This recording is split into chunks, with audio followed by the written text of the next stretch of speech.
Okay, so it's repurpose time. So we have some old pipes from an old canopy that we used to use as a boat cover in a greenhouse, and so we chopped them all up into 4-foot pieces. I have a bunch of roofing metal that I acquired from my good buddy Joe Pierce.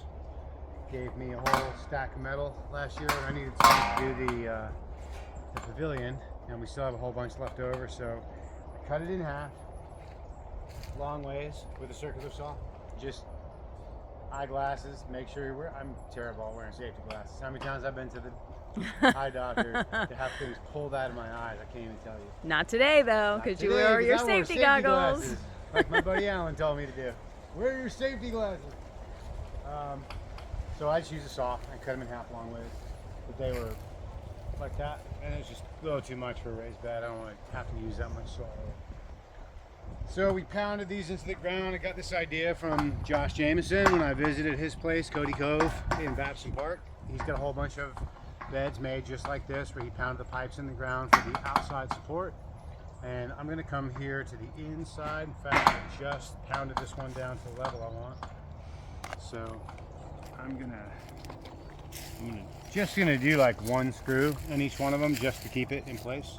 These are self-tapping sheet metal screws with a driver head, and we're just gonna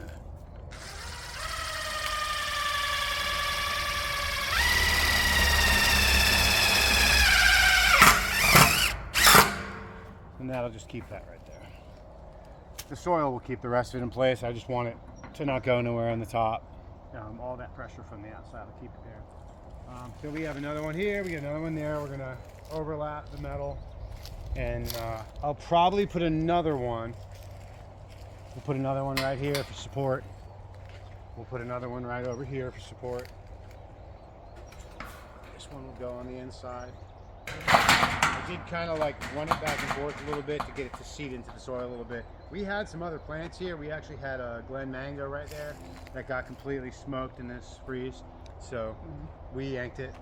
Barbados cherry behind it. Barbados was right here. I had some kind of unproductive Orinoco bananas. They've been here for a few years and have never really performed like I really want them to. So we went ahead and we're repurposing the whole area, as well as the material, just to start fresh over here. And we really want to grow more vegetables. We're really kind of feeling that in our diets. We need more vegetables, so that's what we're focusing on. So we figured more raised beds be better for us. So that's what's on the menu for today, and we will check in as we make progress.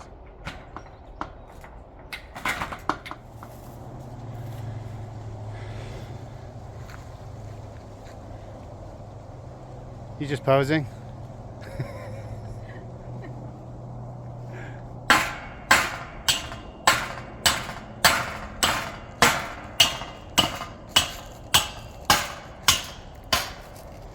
So there is our new bed. 16 feet long, 4 feet wide, ready to get filled and planted. Nice. We got a little ahead of ourselves filling this thing. I want to show you what we did. This is all just, well, let me get up below it. That's just native sand from up here on the hill behind us. This is a little clay, little baseball diamond clay.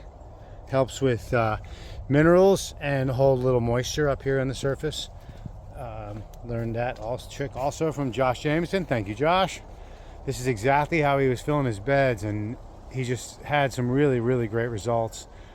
Superior drainage down here, so the majority of this is just sand, so we'll drain really well.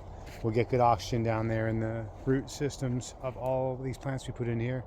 And we can just put all our nutrition and enrichments on top here in the top 4 inches. So this is a whole bunch of compost from up on the hill. You see millipedes, and right here we've got some mycelium, mushroom mycelium. This is all very, very much alive, living soil that we have created by breaking down wood chips over the years. So that's where we're at. We're just going to finish pushing this over, and then we're going to take this bucket from over here, which is all rabbit manure. Years worth of rich, beautiful rabbit manure. It came from under there. And that's going to go on top. We're going to spread that all out. And then we have this big, beautiful bed right here behind our house, which we were really wanting so we could focus and pay a little more attention to our vegetables that are a little tender. Like maybe we grow some squash, some zucchini, some of the stuff that really, really need daily care to keep them alive, keep these bugs off them and stuff. So house is right there. So finally got a raised bed back here, and thank the cold for refocusing us a little bit, which is really kind of cool. So there she is. We'll finish filling this up, get that rabbit manure in there, and we'll get some seeds planted, start some plants. I don't even know what we're going to put in here yet. I'm sure some squash, but not sure what else. Maybe some tomatoes. Got those started too, but we'll see.